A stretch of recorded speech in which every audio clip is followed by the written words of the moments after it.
이제 우리와 직접 연관된 문제를 살펴보겠습니다. 바로 문예창작 전공자의 진로입니다.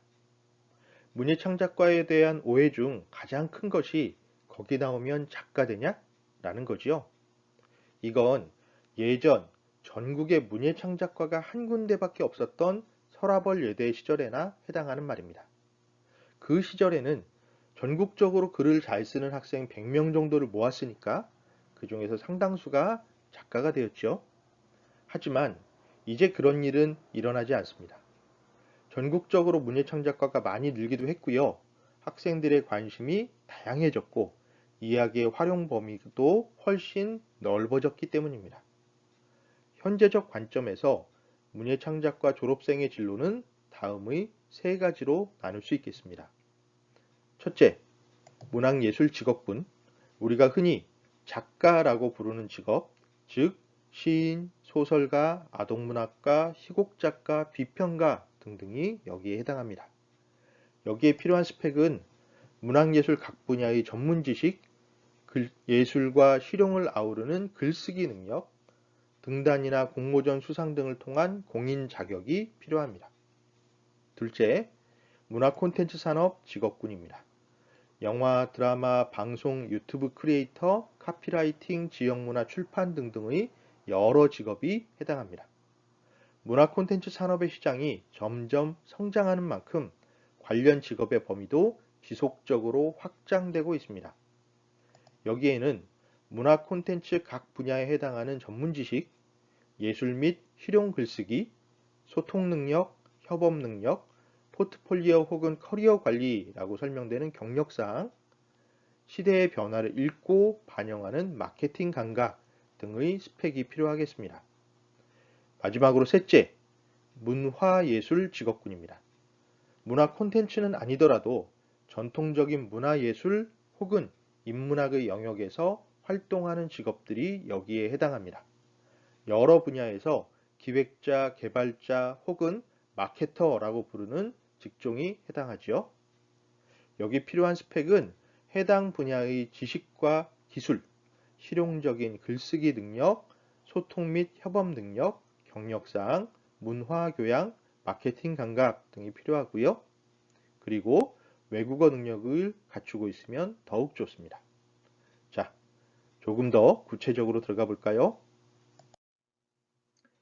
문예창작과 졸업생들의 진로를 표로 정리하면 다음과 같습니다.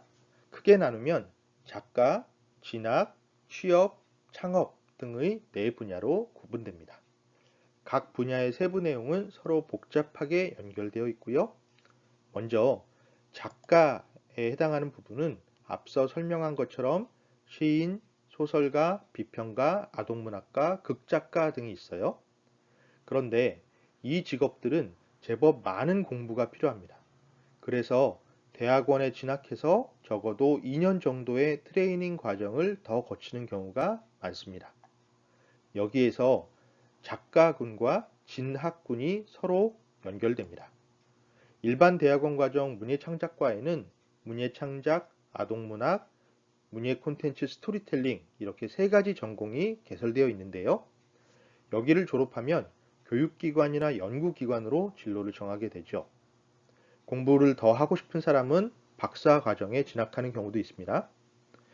여기에 관심이 있다면 지도교수와 충분히 상담하시기를 권합니다. 본교 대학원에 진학하는 학부생들을 대상으로 하는 장학제도가 마련되어 있으니까 그 부분도 잘 활용하면 도움이 되겠습니다. 교육 분야에 더 관심이 있다면 교육대학원에 진학하는 방법도 있습니다. 문예창작과 졸업생이 일반적으로 나가는 영역은 국어교육과 한국어 교육으로 나누어져 있습니다. 국어교육은 중고등학교 국어나 문학 교사로 나가기 위한 준비를 하는 것이고요. 한국어 교육은 외국인을 대상으로 한국의 언어와 문화를 가르치는 겁니다. 또 교육 분야에서는 최근 이러닝이나 에듀테인먼트가 연결되기도 합니다. 영상예술에 관심 있는 졸업생들은 영화와 관련된 교육기관에 진학을 해서 영화, 방송, 드라마, 애니메이션 등등 분야에서 제작자, 기획자, 연구자의 길을 갈 수 있겠습니다. 이런 분야들은 취업으로 연결되는데요. 취업의 분야는 생각보다 넓습니다. 게임, 만화 등을 비롯한 여러 분야가 지금 이 순간에도 만들어지고 있어요. 여기에 광고, 마케팅, 언론 홍보, 출판, 문화 콘텐츠 기획 등도 포함됩니다. 비슷한 길을 가려는 사람들 중에는 기존에 있는 회사가 아니라 자신이 회사를 만드는 경우도 있습니다. 창업이지요. 그런데 이 부분은 조금 더 고민할 부분이 있어요. 창업에는 두 가지 목적이 있습니다. 하나는 창업 그 자체가 목적이 되는 겁니다. 즉, 자신들의 회사를 만들어서 그 회사를 잘 성장시켜 보겠다는 의지의 발현이죠. 다른 하나는 창업을 경력으로 활용하는 방법입니다. 창업을 스펙 중에 하나 혹은 인턴 과정처럼 활용하는 방법인데요. 끝까지 본인의 회사를 유지하는 게 아니라 창업을 경력으로 삼아서 더 좋은 직장에 들어가는 디딤돌로 활용하는 겁니다. 두 가지 모두 좋은 전략이라고 생각합니다. 이에 대해서는 다음에 더 자세하게 설명할 기회가 있을 겁니다. 최근 창업 쪽에서는 공연기획, 지역문화, 문화복지 등이 주목받고 있습니다. 자, 이렇게 보니 문예창작과 전공자의 진로가 생각보다 꽤 넓지요. 잊지 말아야 할 것은 이것은 현재의 관점이고 여러분이 진출할 수 있는 분야는 점차 새롭게 만들어지고 있다는 사실입니다. 문화 콘텐츠 산업이 성장하는 만큼 문예창작과 졸업생들이 나갈 수 있는 분야도 지금 자꾸 창출되고 있어요. 그러니 어른들의 말에 문예창작에 대해 알지도 못하는 언론기사 따위에 주눅들지 마시고 오직 자기 자신의 믿음에 따라 길을 찾으시길 권합니다.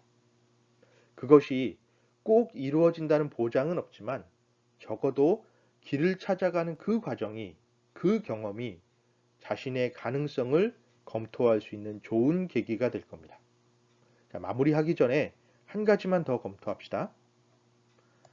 내가 선택한 진로가 과연 스펙이 통용되는 직업인가?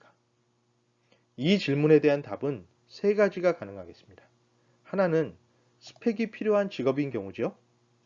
이러면 해당 직업에서 중시되는 스펙이 무엇인지를 확인해야 합니다. 가령 출판 일을 하고 싶은 사람이라면 언어 능력이 중요하겠죠? 그렇다면 이 사람은 한국어 능력 시험을 열심히 준비하면 보다 좋은 결과를 얻을 수 있을 겁니다. 자, 다른 하나는 스펙이 꼭 필요 없는 직업일 겁니다. 작가, 연예인, 예술 창작자, 크리에이터 같은 경우에요. 그러면 이를 지망하는 학생들은 애써 스펙을 쌓을 시간에 내가 만들고 싶은 작품을 창작하는 편이 훨씬 도움이 될 겁니다. 남들 다 하는 방법으로 스펙을 만들기보다는 그 스펙에 대체하는 다른 평가 기준이 무엇인가를 확인하면 더 좋은 결과를 얻을 수 있겠죠. 마지막으로 스펙이 필요한지 필요하지 않은지 잘 모르는 경우가 있어요. 이럴 때는 일단 자신이 할 수 있는 일부터 준비하면 좋습니다. 일반적인 자격 조건도 준비하는 것이 좋고요. 특히 외국어는 두루두루 사용될 여지가 많으니까 공부해두면 분명히 도움이 될 겁니다. 더 자세한 내용은 각자의 지도 교수님과 상의하시기 권합니다. 교수님들은 여러분들의 진로에 대해서 두 번째로 많이 고민하는 분들입니다. 당연히 첫 번째는 여러분들 자신이 되겠고요. 또 교수님들은 누구보다 많은 정보를 가지고 계세요. 그러니 어느 정도 방향이 정해지면 구체적인 방법은 교수님들과 상담을 통해서 진로를 모색하는 편이 더욱더 좋습니다.